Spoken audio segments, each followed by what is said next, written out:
salle d'attente VIP, Linda Bortoleto, qui est déjà là, qui est déjà connectée. Elle ne le sait pas, mais je la vois depuis 3 minutes. Donc, on va pouvoir avoir le plaisir de venir partager avec Linda son cursus, ses expériences de vie et continuer à avancer ensemble sur tout ce qu'elle a pu mettre en place dans sa vie pour avancer et déployer son propre leadership. Linda, je vais en dire quelques mots tout de suite et je vais la laisser parce que je pense que c'est mieux de faire comme ça, se présenter derrière. Elle a été officier dans l'armée de l'air et à un moment donné de son parcours, elle a rencontré, à cause d'un problème de dos, un problème d'inaptitude au pilotage. Imaginez à quel point ça doit être excessivement difficile à vivre. Et du coup, elle a engagé un switch absolument incroyable pour devenir une aventurière, une exploratrice.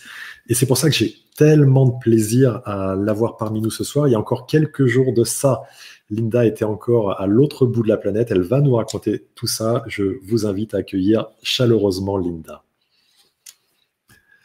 Bonsoir Linda. Alors, il te faut activer ton micro. Bonsoir Nicolas, est-ce que tu m'entends? Je t'entends très très très très très bien. Où est-ce que tu étais? Fabien m'avait dit que tu étais loin là, il y a quelques jours de ça. Où étais-tu? Je suis partie en Équateur pendant ça. 1 mois et demi pour une formation en tantrisme et en chamanisme. Oh, alors là, si tu apportes des sujets comme ça, là, je m'attendais même pas à ce qu'on ait ça. C'est original, j'imagine. Ouais, mais c'est moi ce que j'aime dans ce sommet, c'est qu'on ait des approches autour du leadership et donc l'expression et la conscience de soi les plus vastes possibles. Donc, tu sais quoi, je ne vais pas m'interdire qu'on les aborde parce qu'ils sont fascinants et que je suis convaincu que vraisemblablement pour le premier des deux, il y a peu de gens qui sont très alertes sur ce qu'on peut y mettre derrière. Donc, ça va être très riche. Ça va être très, très riche. Merci beaucoup d'être là, Linda. Merci de nous donner de ton temps. Merci à toi pour l'invitation. Je t'en prie, avec joie, vraiment avec joie. Est-ce que tu pourrais te présenter un petit peu, nous dire qui tu es de façon plus complémentaire que ce que j'ai fait? Oui, bien sûr. Alors déjà, voilà, tu as révélé ma première partie de vie parce qu'en fait, moi, de façon caricaturale, j'ai eu une première vie et là, je suis dans ma nouvelle vie depuis 10 ans et cette première vie, elle commence à l'armée puisque j'étais officier dans l'armée de l'air. Je voulais être pilote de chasse, c'était mon rêve de petite fille, hein, même si ça peut paraître original pour une petite fille. Mais voilà, je rêvais d'aventure, je rêvais d'action et mon papa étant lui-même pilote, donc forcément, de façon inconsciente, il y a eu un transfert. Mais voilà, je voulais quelque chose qui aille très vite, aller au-delà des frontières, d'où mon choix de devenir pilote de chasse. Donc j'ai intégré l'école des officiers de l'armée de l'air en 2001, quand j'avais 20 ans. Et là, comme tu l'as dit, premier échec, gros échec et grosse désillusion dans ma vie, outre la sélection académique, parce qu'on passe un concours, il y a une sélection physique, et là, les médecins me détectent une scoliose et me déclarent inapte au pilotage d'avions de chasse.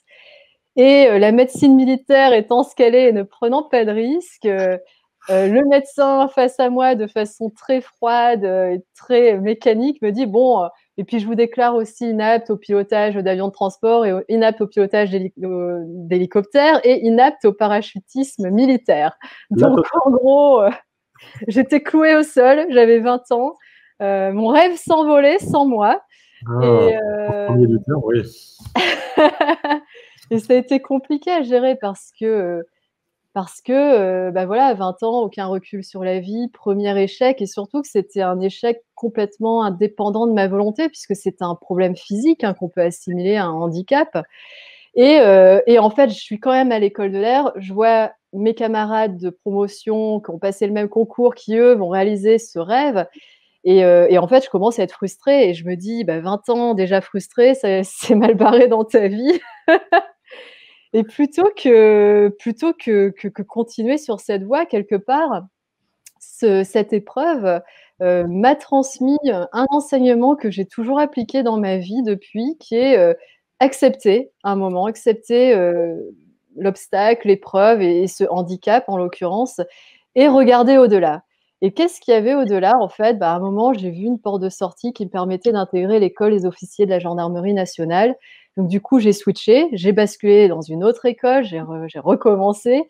Je suis devenue officier de gendarmerie pendant donc en fait là j'ai fait 7 ans de carrière, donc j'étais lieutenant de gendarmerie. J'étais affectée dans le nord chez les ch'tis où je commandais 150 gendarmes. Et en fait, c'est ce qui m'a beaucoup plu, c'est que finalement, je rêvais d'action. Donc l'action que j'avais un métier de terrain, j'avais un métier de commandement. J'étais la première femme affectée à ce poste et du coup, c'était hyper palpitant parce que voilà, le métier de commandement à cet âge-là, c'était unique et dans l'armée de l'air, j'aurais jamais eu ça. Et sauf que en moi commençait à s'éveiller une sorte de malaise qui était aussi ce besoin de liberté. Ah, Or, le système militaire, très cadré, la hiérarchie très pyramidale, on peut rarement faire pire. Mais bon, voilà, j'étais jeune. Là, tout à l'heure, j'écoutais la fin de l'intervention de Régis. Il parlait d'intelligence émotionnelle, se connecter à ses émotions. Sauf on n'apprend pas ça à l'école et encore moins à l'armée. Donc, en fait, j'étais une tête qui ne fonctionnait pas avec le reste du corps, hyper rationnelle, hyper cartésienne, et je refoulais complètement mon mal-être, mon malaise, et je continuais sur ces rails. Je passe capitaine quand j'ai 27 ans. Et là, je demande plein de postes à l'international parce que justement, je rêve de l'étranger, de découverte. Et là, un beau matin, un fax arrive et j'apprends que je suis affectée au ministère des Finances à Bercy, à Paris. Donc, un poste complètement administratif, politique. Le truc qui n'a rien à voir, en fait, j'ai commencé à pleurer. Je me suis dit, mais qu'est-ce que j'ai fait comme connerie pour arriver là? Sauf que, en fait, en plus, sur le papier, c'était un très très bon poste, mais ça correspondait absolument pas à mon premier rêve, qui à la base était voilà action, aventure. Mais voilà, la petite fille qui fait bien, voilà, qui dit oui, qui ne sait pas dire non et qui voilà, belle carrière. Je m'étais mariée entre temps, donc je suivais tout ça sur des rails. Donc, je suis mutée, donc je suis détachée au ministère des Finances à Bercy pendant 3 ans où je gère les réformes de l'État à l'époque de Sarkozy. Donc, ça remonte maintenant à 2008, de 2008 à 2011. Et en fait, en 2009, le déclic que j'ai eu, tout à l'heure, tu parlais de conscience. En fait, ça a été ma première grande prise de conscience parce que mon père meurt. Et là, en fait, je suis face à ma vie et face à moi-même, en fait. En étant confrontée à la mort de mon père, tout s'effondre. Et en fait, ça me renvoie à ma propre vie par effet miroir, par un effet de symétrie. Et là, je me dis, mais qu'est-ce que je fais là? Qui suis-je en fait? Qui est cette fille qui est là, qui a bien réussi sous tous les angles? C'était très bien, une belle situation sociale, personnelle, mais sauf que ça ne me correspondait pas. J'étais devenue complètement étrangère à moi-même. Et donc là, il y a 2 ans de lourde introspection où ça a été très compliqué parce que j'ai le deuil de mon père, la disparition de mon père à gérer. Et en plus, je suis quelqu'un de très solitaire, donc je partageais peu sur mon mal-être. Et puis en même temps, je sens que je suis plus à ma place, ni dans mon mariage, ni professionnellement dans ma carrière. Et en fait, là, je prends une décision radicale qui est de tout quitter. Donc je démissionne, je divorce. Je fais ce travail introspectif qui est en gros, qu'est-ce qui m'a mené là et qu'est-ce qui me faisait vibrer à la base? Qu'est-ce qui faisait que je riais, que j'avais envie de vivre? Et c'est ce que j'avais envie, en fait, j'avais envie de vivre, j'avais plus envie de survivre, j'avais plus envie de paraître, de faire semblant. Et en fait, ma vérité, bah, elle s'est trouvée, dans l'aventure, dans le voyage, dans finalement ce qui m'avait guidée vers l'armée, sauf que, bah, cette voie-là ne m'a pas apporté ce que j'attendais. Et en fait, je me suis dit, bah, plutôt qu'attendre, je vais prendre mon destin en main et je vais réaliser. Je ne savais pas comment, mais en tout cas, j'avais cet objectif de construire ce rêve de devenir aventurière. Et donc, après avoir tout quitté, je suis partie donc en 2011, il y a quasiment 10 ans maintenant, pour ma première expédition pendant 6 mois où je suis partie vivre avec des nomades éleveurs de rennes à l'extrême orient de la Sibérie, donc tout au bout de la Sibérie, au Kamtchatka. Donc vraiment, là, on prend la carte, on est vraiment au bout de la Sibérie. Derrière, il y a la mer de Bering. Et sur la carte, je vois ça. Et en fait, il y a un archipel d'îles qui s'appelle les îles Aléoutiennes. Et derrière, il y a l'Alaska. Ben, je me suis dit, je vais faire 3 mois avec les nomades éleveurs de rennes au Kamtchatka.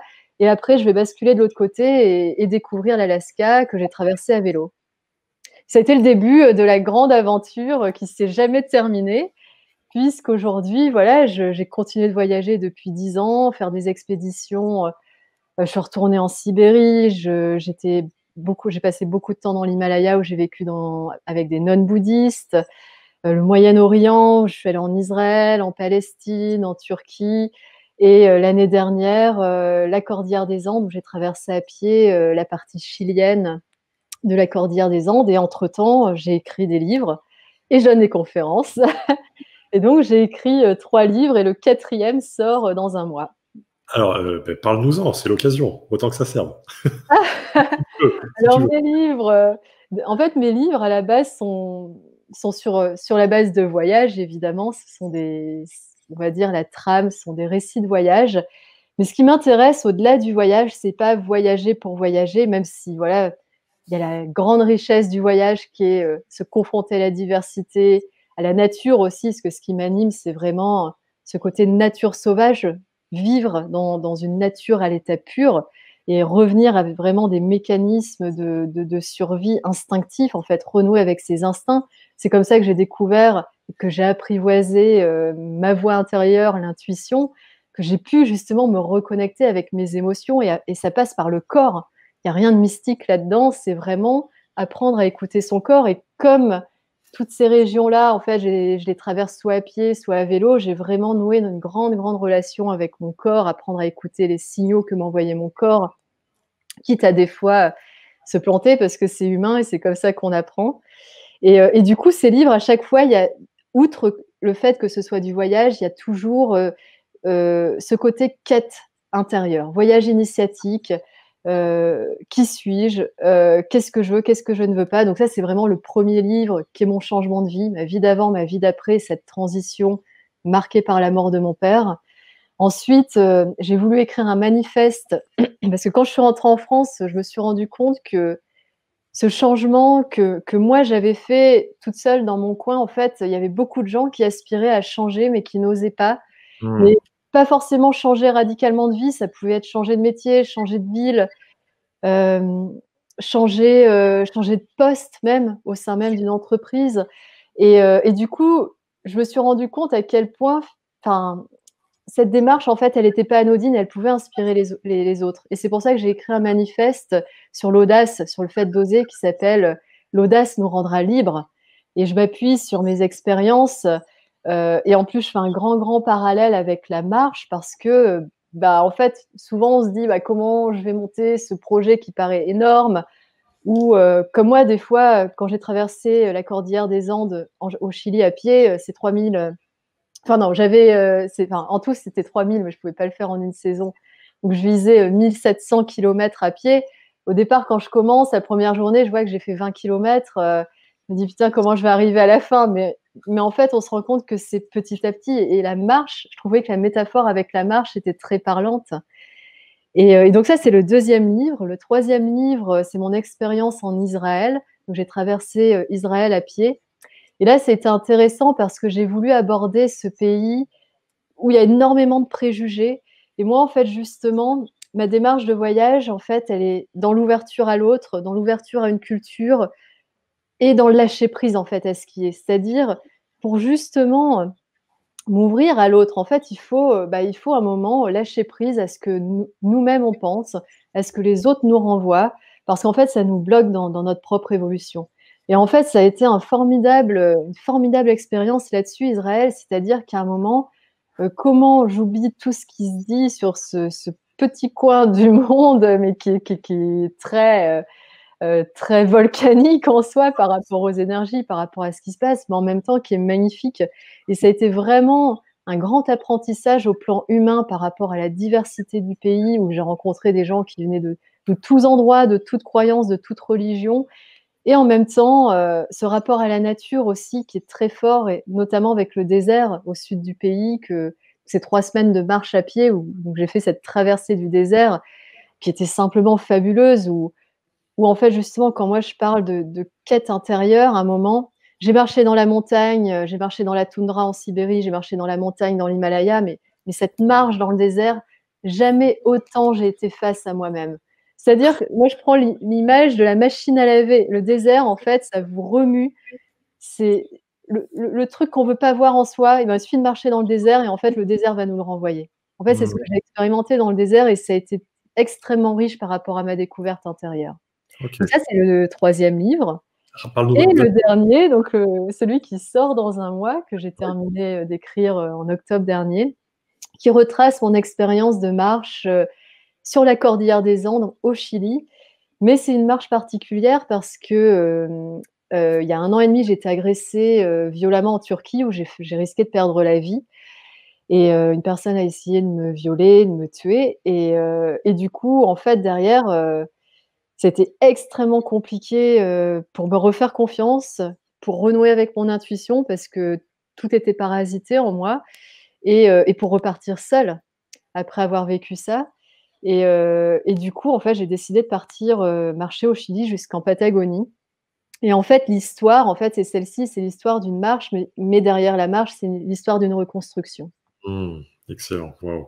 Je vous invite. Comment as-tu le titre déjà? Le prochain livre, il s'appelle Le souffle des Andes. Voilà, notez bien Le souffle des Andes. OK, Il paraîtra chez Payot. magnifique. Bon, là, le truc, c'est que j'ai déjà pris plein de notes, donc j'ai plein de questions ou de points à soulever avec toi. Tu as utilisé plusieurs fois le terme de quête, et la quête, c'est quelque chose qui moi, m'anime particulièrement.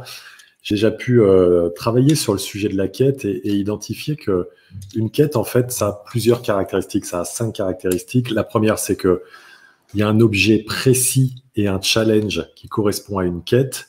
Ensuite, ça nous ramène à une notion de dépassement personnel et de challenge. Donc ça, je pense que tu l'incarnes, mais tellement. Ensuite, une quête, ça requiert un sacrifice par rapport au confort, notamment. Et tu nous parles, j'ai noté, de retour à se confronter à la nature sauvage pure. Donc, pour le coup, sacrifice par rapport au confort. Je n'imagine pas, je pense qu'on peut même pas imaginer ce que c'est. Ensuite, une quête, c'est dirigé par une mission ou un appel personnel.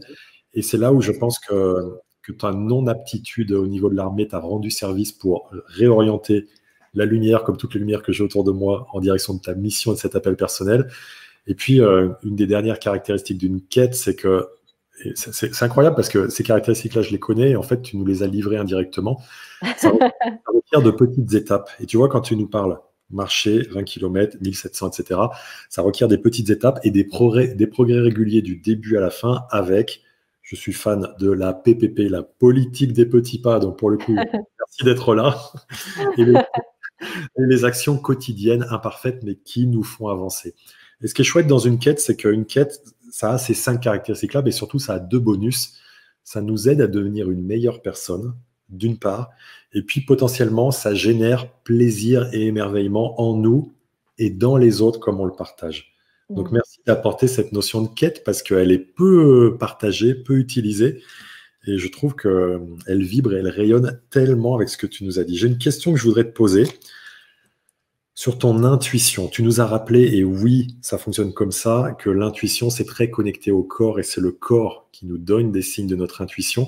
Pourrais-tu nous en parler davantage sur comment toi, tu captes des signaux qui émanent de ton corps pour te fier à ton intuition, s'il te plaît, Linda?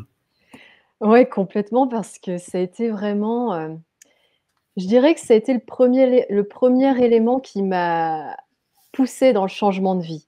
Quand j'ai fait ce changement radical quand j'avais 30 ans, donc il y a 10 ans, déjà, pourquoi enfin, souvent on me dit: «Mais ça a été un changement hyper brutal» parce que voilà, sur le plan perso et sur le plan professionnel, quoi. Il y a eu les 2 choses à gérer, plus le deuil de mon père en même temps, qui est sous-jacent à tout ça, donc ça a été, très obscur, hein. J'étais vraiment là, j'en parle rapidement, mais bon, c'est Oui, 2 ans, très, très compliqués, mais bon, voilà, comme tu parlais de lumière, voilà, c'est aussi dans l'obscurité qu'on perçoit la lumière et absolument. justement, cette lumière à un moment donc déjà, mon corps me disait que j'étais pas à ma place, que j'étais arrivée à un point de ma vie où j'étouffais.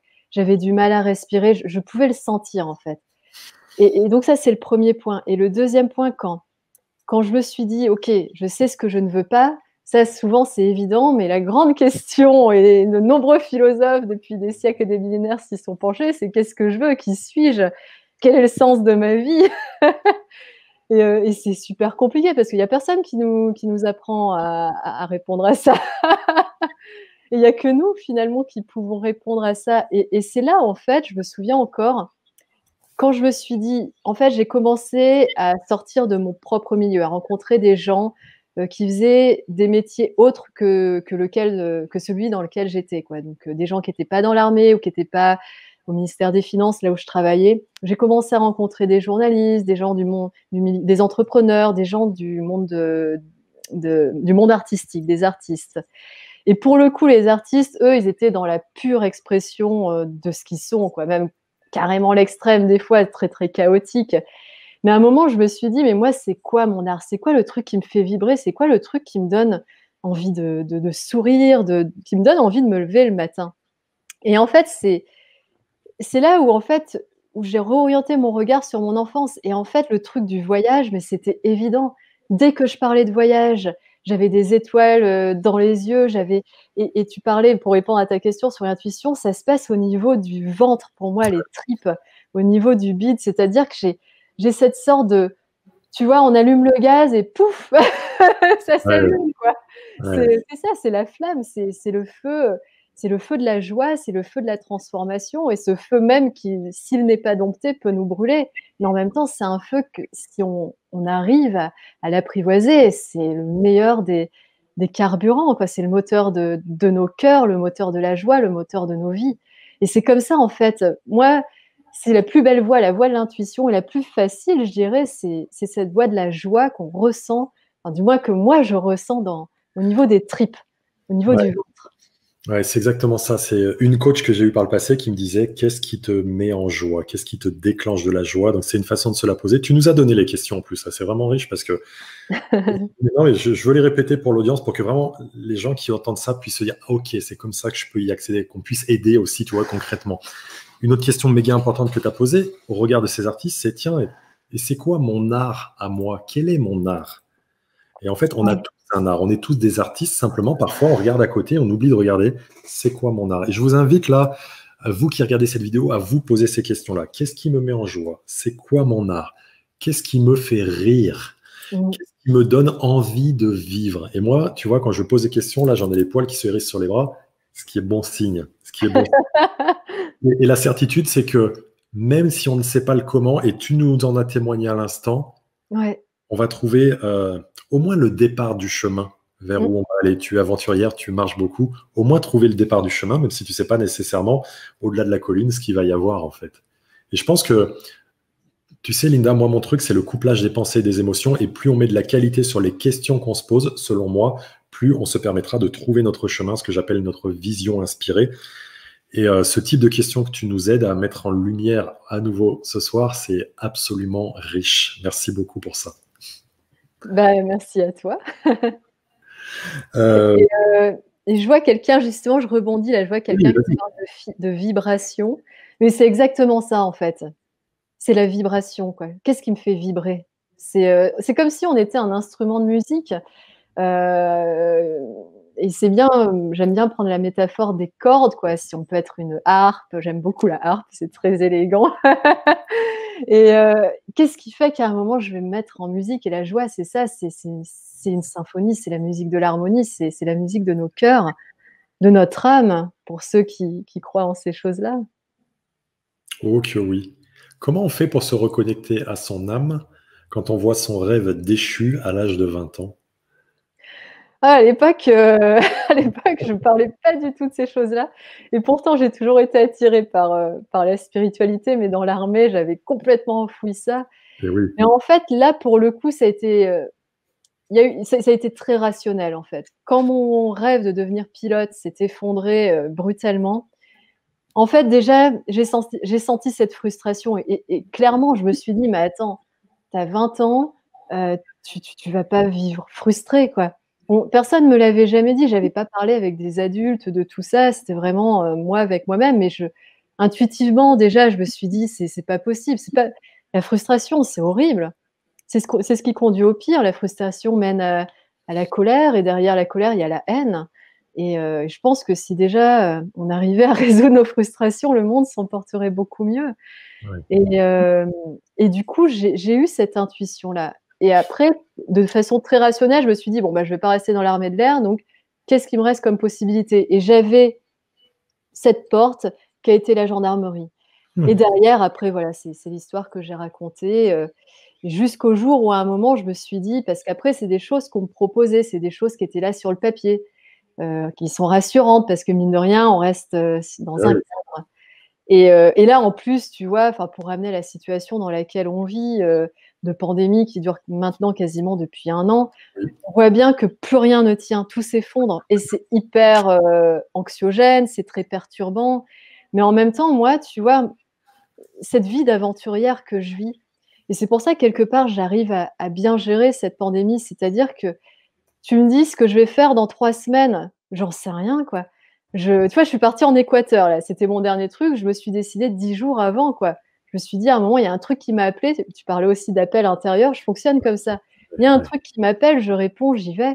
Parce qu'après aussi, je me suis construit une vie où je peux facilement me libérer et je peux le faire, quoi.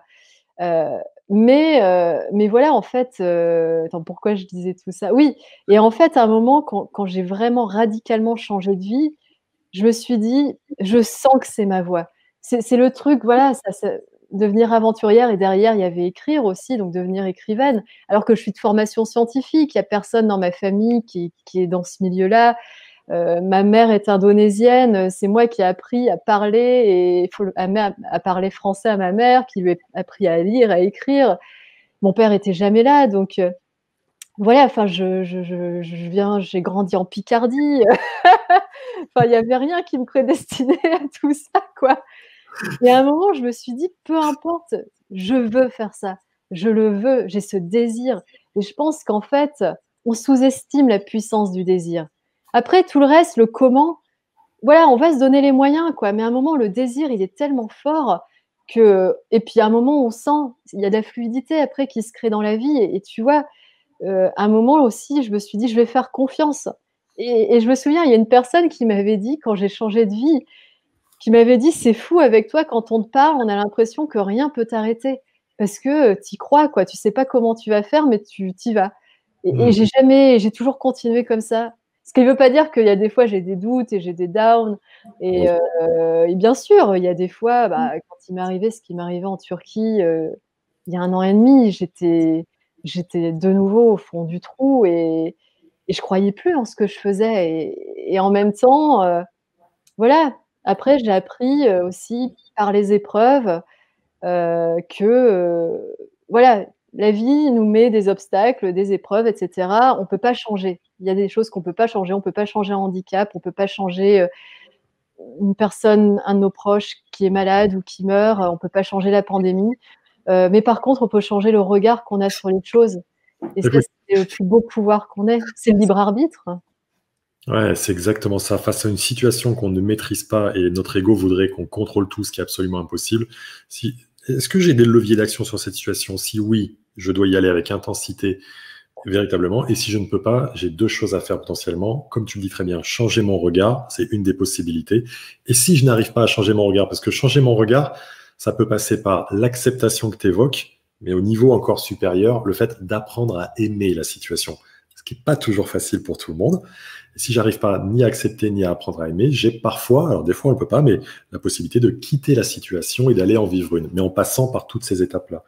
Et ce qui est très important dans ce que tu dis, c'est que je sais que là, dans le chat, ou les personnes qui regardent cette vidéo, il y a qui se disent ouais, c'est bien beau, mais il faut bien vivre, il faut une sécurité, etc. Et en fait, il y a j'ai une phrase en tête là-dessus qui est que si on sacrifie un peu de liberté pour de la sécurité, on finira inexorablement par perdre les deux. Et en fait, si je sacrifie un peu de ma liberté pour un peu de sécurité, je finirai par perdre les deux. La sécurité ne peut pas nous driver en tant que telle parce qu'elle est animée par les peurs, les doutes, l'ego. L'ego qui est là pour nous aider juste à stagner, nous maintenir là où on est. C'est pas une mauvaise chose en soi, mais pas aller vers l'évolution en réalité, quoi. Et Dieu sait que ça peut être difficile de s'engager vers ce chemin de la liberté dans la société dans laquelle on est, globalement incertaine, et de savoir que dans ce champ des possibles de l'incertitude, c'est pas dramatique l'incertitude, c'est le champ des possibles, et on peut, comme toi j'imagine, y faire de magnifiques rencontres, tu parlais de non-bouddhistes, etc., et de tellement d'autres personnes, y faire de magnifiques rencontres, tout comme de moins bonnes, et je le regrette pour toi en Turquie. Mais si la vie nous amène ces éléments-là, c'est certainement pas pour rien, selon moi. Ouais, je suis d'accord avec toi, c'est qu'à un moment, c'est compliqué, bien sûr. Et puis bon, bah, après aussi, hein, après moi, j'ai eu un suivi thérapeutique, pour gérer le stress, post-traumatique, hein, qui a suivi cette agression. Et c'est vrai que le psy me disait, que ma «chance» entre guillemets, c'était que j'avais une sorte de socle émotionnel, assez solide parce que j'ai eu une enfance équilibrée. Alors, j'ai pas eu une enfance facile non plus, parce que bon, bah, ça, c'est des histoires avec mes parents, mais bon, mais globalement, voilà. Et c'est vrai qu'après, l'essentiel aussi, c'est dans ces cas-là, c'est de savoir s'entourer de Hmm. bonnes personnes, en fait. Et ça, c'est vraiment quelque chose que j'ai réalisé après mon agression, qui a été, vraiment un truc, très, très compliqué.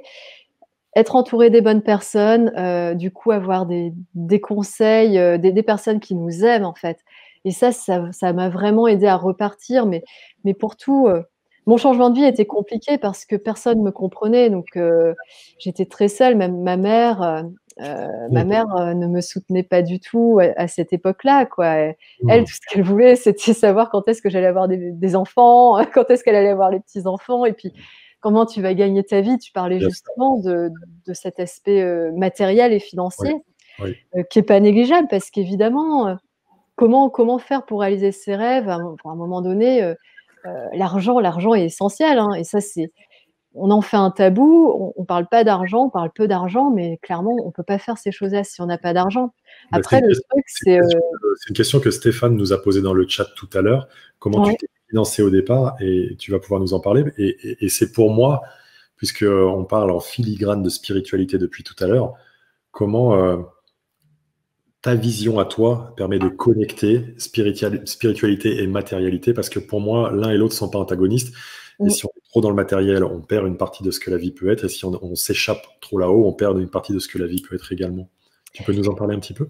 Ah complètement, parce que c'était une grande question, grande réflexion, surtout qu'en plus, quand tu es dans les milieux spirituels, bah, il y en a qui pensent que l'argent c'est sale, et cetera, et il y a un tabou, et notamment en France, hein. C'est ce que j'ai Oui, remarqué par oui, rapport à, tu vois, les sociétés nord-américaines, par exemple, où ils sont complètement décomplexés par rapport à ça. Ils ont une démarche entrepreneuriale qui est beaucoup plus, évidente. affirmé.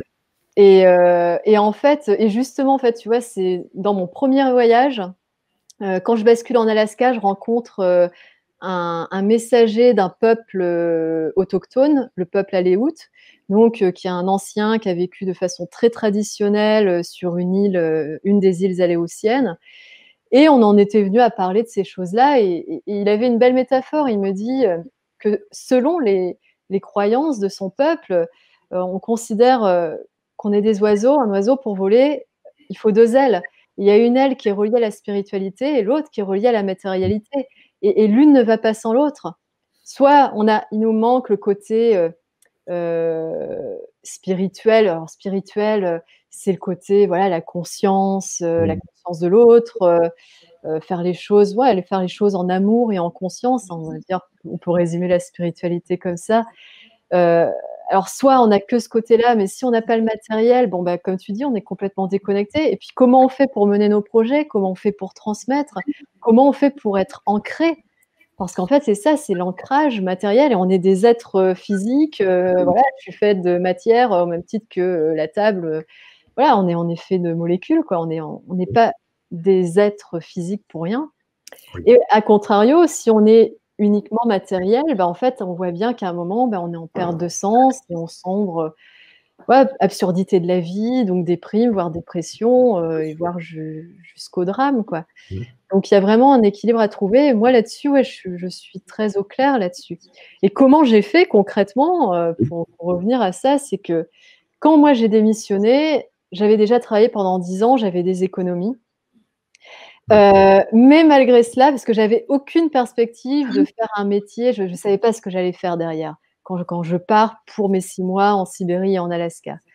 Et en fait, je me suis dit, je ne sais pas comment m'est venue l'idée, mais j'ai déjà eu l'idée du sponsoring. Oui. Alors qu'à l'époque, donc on est en 2011, ça existe évidemment, mais s'était pas trop développé sur Internet, tout ça. Et puis du coup, je vais chercher des sponsors. Et en fait, donc je suis originaire de Picardie, je suis née, j'ai grandi là-bas. Et je vais chercher, plutôt que chercher les grosses entreprises où je savais très bien que je pourrais pas les toucher parce que j'étais personne, je venais de nulle part, j'étais pas connue du tout. Je me suis dit, je vais démarcher les PME, les petites entreprises de ma région. Je suis une nana, je suis une fille du cru. Donc ça va faire du sens. On communique sur la nature parce que voilà, c'était mon truc d'aller vivre dans la nature, parler des traditions.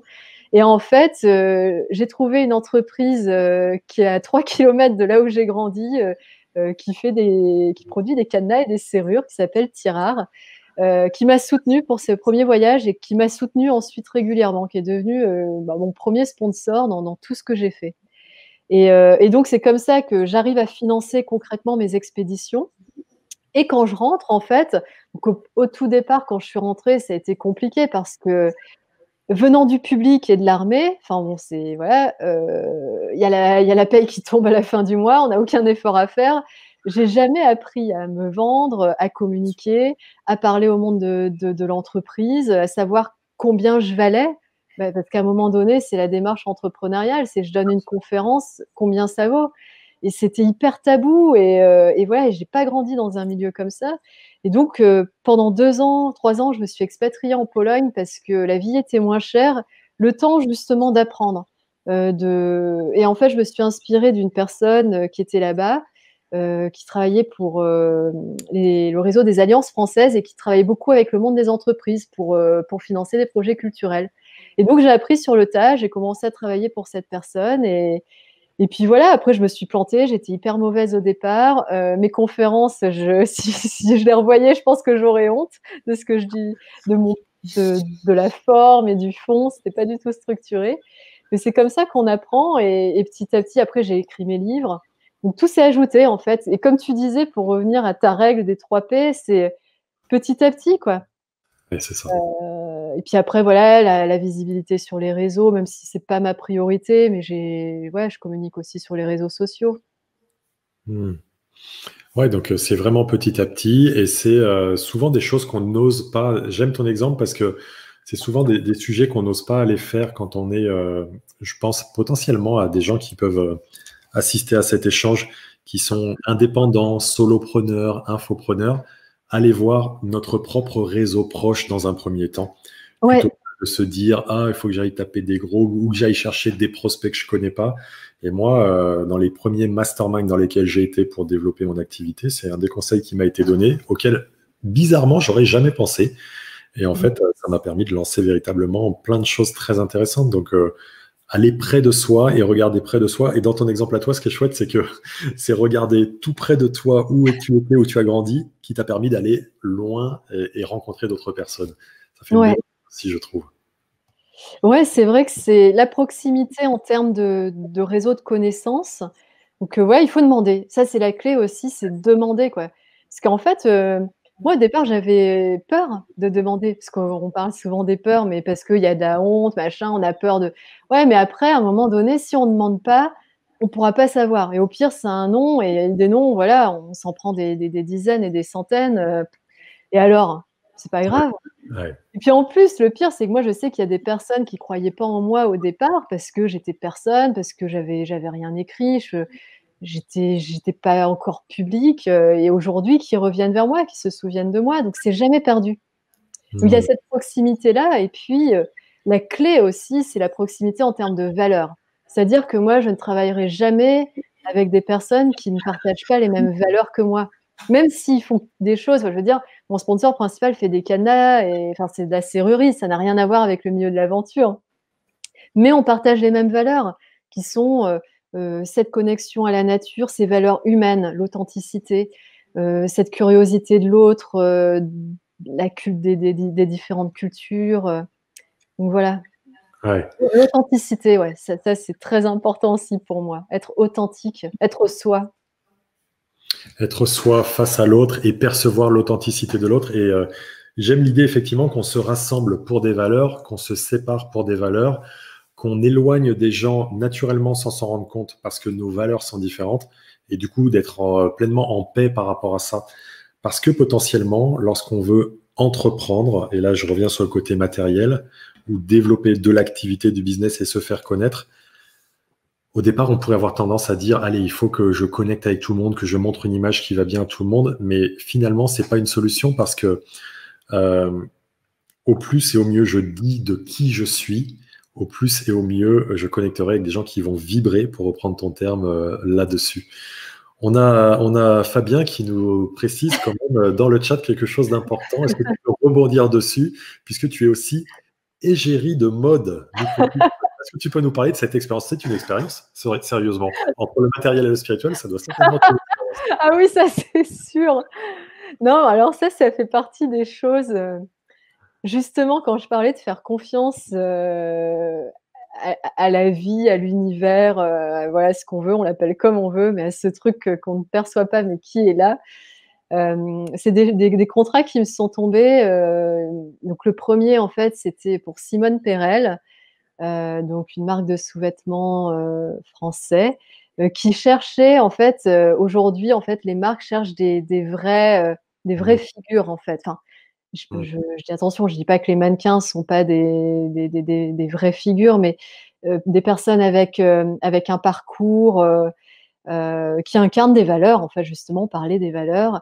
Et donc du coup, j'étais égérie pour Simone Pérel. Et l'année dernière, je crois, c'était il y a 1 an et demi, pour la marque de luxe Chloé. Parce qu'en ok, fait, ils sortaient un parfum qui s'appelle Nomade. Et donc, pour le coup, ça correspondait parfaitement à ce que je faisais. très bien, très bien. Et encore une fois, c'est là où on voit la connexion liée à l'authenticité. Ouais,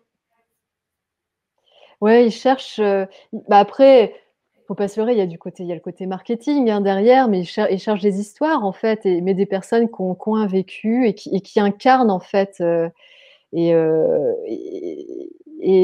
voilà.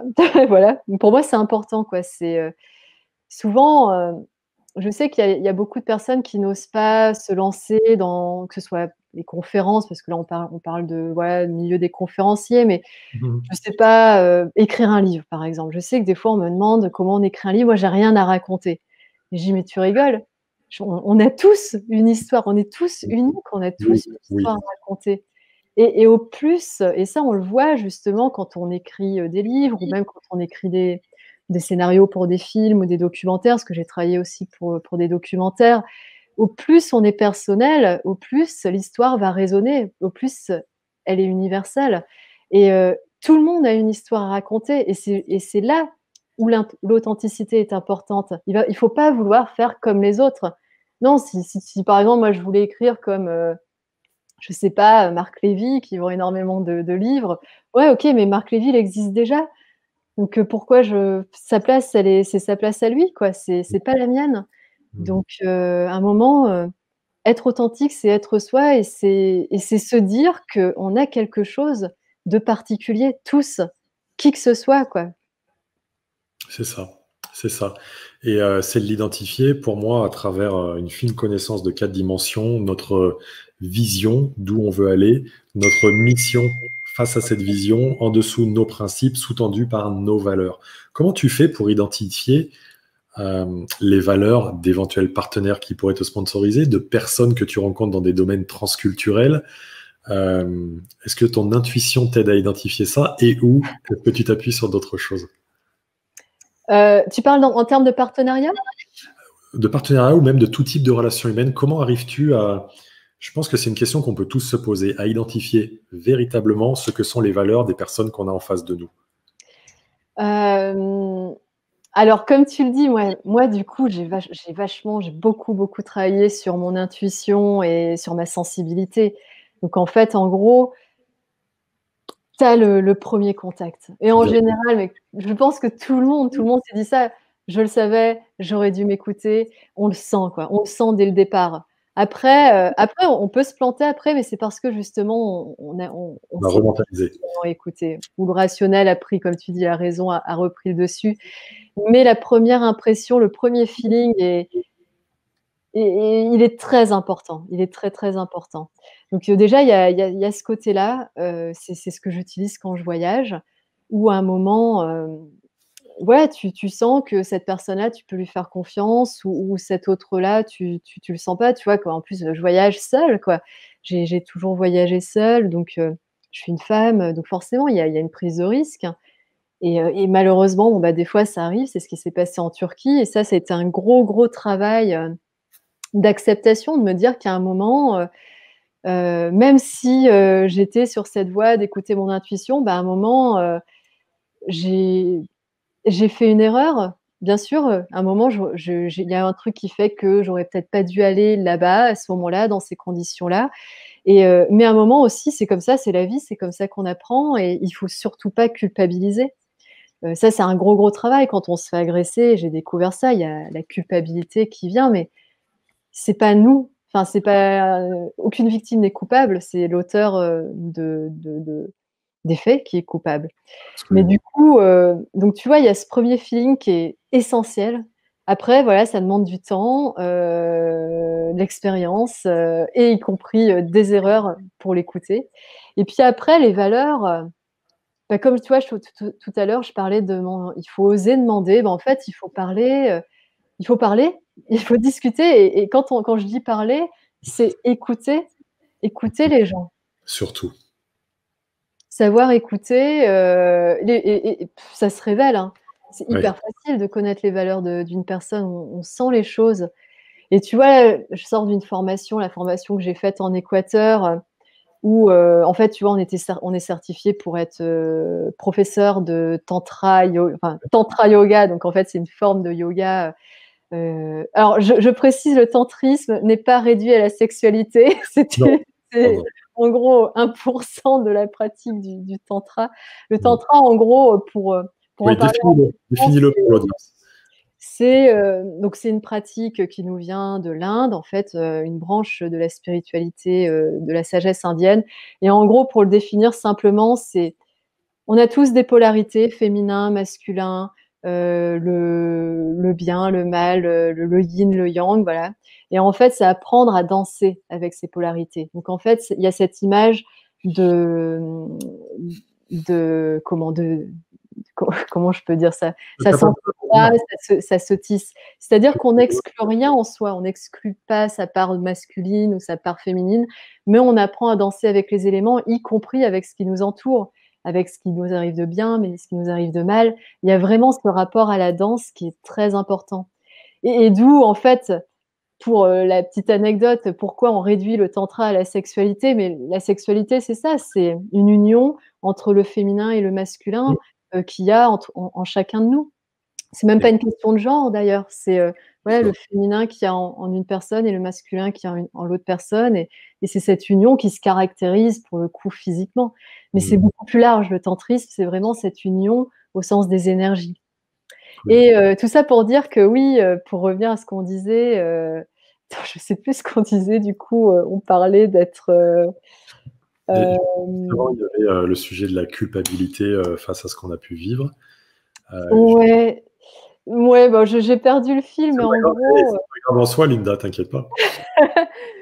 c'est parce qu'on est dans le non, justement, on est dans la fluidité de l'échange, mais Du coup, je suis sûr que ça va te revenir. Je voudrais partager quelque chose parce que tu as évoqué justement, la culpabilité face à un événement difficile et je voudrais, en profiter parce que moi, c'est un modèle qui me parle beaucoup. Je voudrais t'entendre là-dessus, qui est le modèle de l'échelle de conscience de Hawkins, qui notamment dit que quand on vit la culpabilité, c'est des émotions qui sont en termes de vibration parmi les plus basses qui soient et ça ne nous aide pas. Et en fait, tu vois, là, juste au milieu, Hawkins nous dit qu'il y a une émotion qui correspond au niveau global de l'humanité, qui est celle du courage, et tu vois vers où ça va nous amener petit à petit.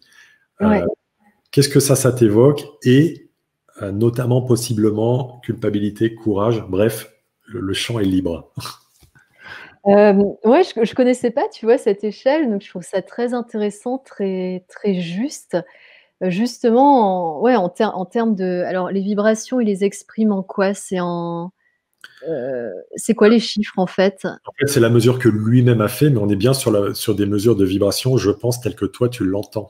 C'est-à-dire D'accord. en termes de vibration telle que toi tu l'entends. J'ai pas l'unité, mais c'est une mesure qu'il a fait et qui, si elle est pas avec un chiffre scientifique, nous permet au moins de voir les écarts, tu vois, du 20 en bas à Oui. 7000 en haut et de mesurer de l'un à l'autre, de comparer de l'un à l'autre, je dirais.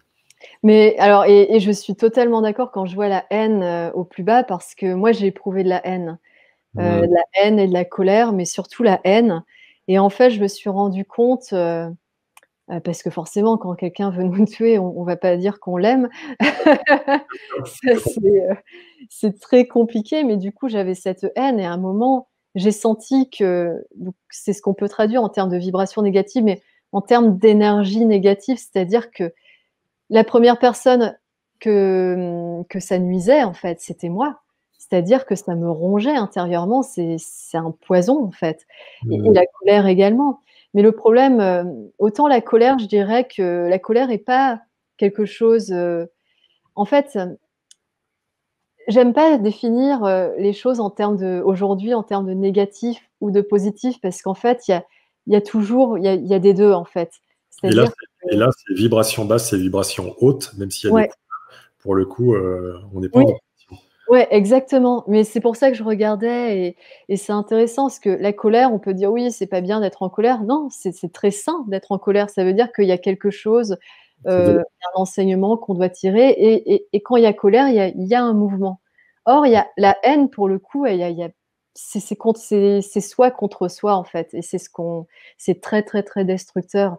Hmm. Et puis après, je regarde, oui, tu as l'amour, c'est vraiment, pour moi ce qu'il y a au plus haut, quoi. C'est Hmm. la joie, l'amour, la joie, la paix, ouais.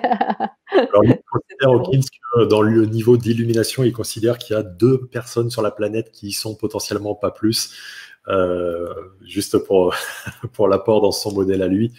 En tout cas, moi, ce que j'aime avec ce modèle-là, pour les gens qui nous regardent, c'est mettons de la valeur sur, tiens, où est-ce que moi j'ai le sentiment que j'en suis dans ma vie là-dessus. Il ne s'agit pas de prendre ce type de grille pour argent comptant, c'est juste de regarder et de se dire, tiens, moi j'ai le sentiment que j'en suis où? Est-ce que j'ai envie d'évoluer par rapport à ça ou pas d'ailleurs? Mais encore une fois, pour moi, ça peut juste nous aider à mettre un peu de conscience et une conviction que j'ai, qui n'est pas une vérité en soi, c'est que dans tous les cas, c'est parce que tu avais cité tout à l'heure culpabilité. Culpabilité et honte nous font du mal parce que c'est nous qui nous infligeons une double peine à l'issue d'un événement qu'on a perçu négativement. Ouais, et en plus, il faut, enfin, culpabiliser, ça sert à rien. C'est ça. Bon, OK, à un moment, qu'est-ce qu'on fait? Et quand bien même on a fait une erreur, parce que, bah, oui, oui, on fait des erreurs, ben, et alors? On est humain, quoi, c'est comme ça qu'on apprend. C'est la vie, le sens de la vie, c'est de la vivre, c'est l'expérience même de la vie. La vie Mm. est une expérience. La seule erreur pour moi, c'est de ne rien faire. Ouais. Mm. C'est d'attendre. Ouais, et j'observe qu'il y a des humains et des leaders qui restent dans l'attente et dans le fait de ne rien faire par perfectionnisme. Tu sais, quand tu veux vraiment être dans la perfection, du coup, tu dis, ah ouais, mais si j'y vais, ça sera pas top, et s'il se passe ça, ça sera pas top, etc., etc. Moi, quand j'ai fait une thèse de doctorat en psychologie du sport, je l'ai commencé en même temps que d'autres camarades, et il y en a, au moment où on était au moment de rendre, c'est-à-dire enfin d'y arriver, d'accoucher, ah oui, mais il y a telle étude qui est arrivée qui dit que ça, donc ça remet en cause, ah oui, il y a ça, et ça peut être indéfini, et pendant ce temps-là, on est dans l'attente et dans la stagnation. Donc, je pense comme toi que s'engager, et en plus tu l'illustres à travers tes aventures, se mettre à marcher, à aller découvrir, c'est le meilleur moyen de vivre la vie, ce qu'elle a à nous offrir, que ce soit positif ou pas, ça sera constructif dans tous les cas en fait. Et la Ouais, perfection, pour moi, c'est un poison à l'action. Est-ce que toi tu le ressens? Comment la tu vis ça? j'ai pas entendu ce que tu as dit, qui était un poison à l'action. La perfection, pour moi, la quête de perfection. Ah oui, mais la perfection, elle n'existe pas. En plus, elle est vraiment ni humaine, ni mécanique, ni quoi que Heu, ce à un moment, c'est vrai, et là je discutais une fois, j'avais rencontré un photographe, qui faisait la photographie animalière, et qui me dit: «Oui, mais les gens, tout le monde n'aime pas ce que je fais». Je dis: «Mais et alors?» soit. Et heureusement. C'est normal, quoi, enfin, et on est tous différents, donc et le principal, c'est de trouver justement les gens qui vont aimer. Il y en aura toujours. Donc la perfection, moi j'ai aussi, enfin voilà, on aime bien, évidemment, il faut fignoler les choses. Par exemple, quand j'écris, je vais quand même passer un certain temps à relire, mais à un moment, il faut savoir dire: «Bon, bah, stop, de toute façon». C'est quoi la perfection? Franchement, moi, je sais pas ce que c'est. Si, peut-être la nature est Pour moi, la perfection n'existe pas comme toi. Et pour moi, dans ma définition, je te la propose et tu disposes. L'excellence, c'est la capacité de faire de mon mieux. Et à mon ouais, avis, avec ça, je serai dans le juste et je serai dans le bien-être et j'obtiendrai des résultats. En ayant juste cette exigence de faire de mon mieux, mais de le faire intensément, d'optimiser ce que je suis avec mes atouts et mes limites en même temps, quoi. ouais, je suis totalement d'accord avec toi, faire de son mieux et puis à un moment, et apprendre. Ça, c'est aussi la clé, c'est-à-dire que la vie est hyper bien faite. Bah, justement, tu as fait un doctorat en psychologie, tu disais, donc tu vois les schémas de pensée, donc on s'enferme et la vie, elle va toujours nous renvoyer la même épreuve tant qu'on n'a Oui, pas oui. appris. Donc il y a un moment, c'est ça, c'est et tu parlais de l'échelle de conscience, c'est comment on gagne en conscience? Ben, à un moment, voilà, on prend du recul par rapport aux choses. Prendre conscience des choses, c'est porter un nouveau regard sur les choses, percevoir ce qui est et il faut prendre un moment de la distance. Donc soit on arrive à le faire soi-même, soit on se fait accompagner par un thérapeute, un psy ou autre, ou soit, on va dans la jungle et on prend, des plantes et ça marche aussi, quoi. Beaucoup d'accompagnement. Chacun a ses méthodes, mais du coup, Mm.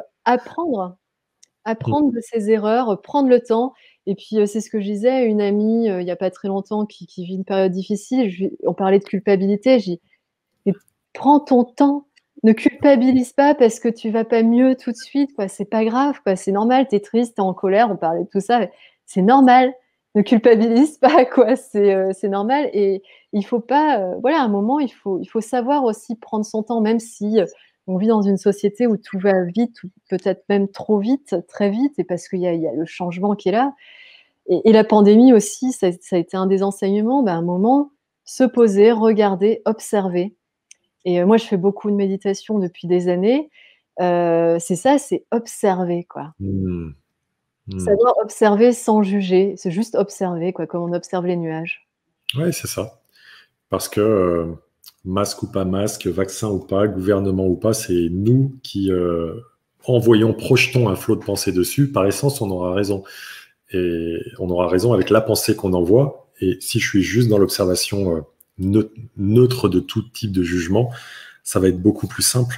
Et puis surtout sur la question du temps que tu évoquais à ton ami qui le culpabilisait, le temps est tellement quelque chose de relatif. Et Mmh. ce qui fait qu'on est la plupart du temps tiraillé et mal dans la vie, c'est que on a des pensées qui vont abusivement vers le futur ou abusivement vers le passé, en mode regret, j'aurais dû blabla, ou en mode j'ai peur de ne pas y arriver, etc., en oubliant que quand je suis ici, c'est juste magnifique parce que ce temps-là, c'est le temps, pour le coup, de l'action qui me permettra de construire la suite, mais la suite, en fait, elle se mettra en œuvre au futur moment présent de la suite. Et en fait, plus on se met en paix avec le temps dans cette société dans laquelle où on nous demande d'aller vite, d'être dans l'urgence, de répondre à tout, plus on sera, parce que pour moi, c'est vraiment une quête, c'est ma quête, et dans le bien-être, et dans la performance et dans l'excellence. Donc ce juste retour au temps, il est tellement important, en fait. Est-ce qu'il y aurait une dernière idée que tu souhaiterais partager avec nous? Heu, non, je dirais, voilà, on parlait de vibration, bah, voilà, vibrons, trouvons notre joie, et la joie, voilà, sourions. Ça commence aussi par le corps. Il y a des fois, on n'a pas envie d'être en joie, bah, il faut sourire. Voilà, le corps va envoyer le message à l'esprit, au mental et dire: «Ouais, vous avez pas envie de vous lever le matin, bah, commencez par sourire». On se sourit à soi-même et puis surtout, merci à la vie. Parce que chaque Mm. matin, en fait, on n'y pense pas, mais on respire et on est là et on n'est pas là pour rien. Absolument. On est là pour vivre cette expérience telle qu'elle nous est présentée, comme toi, à travers les hauts, les bas que tu as connus et ceux que tu continueras à vivre, chacune des personnes qui les voient ici, et moi également.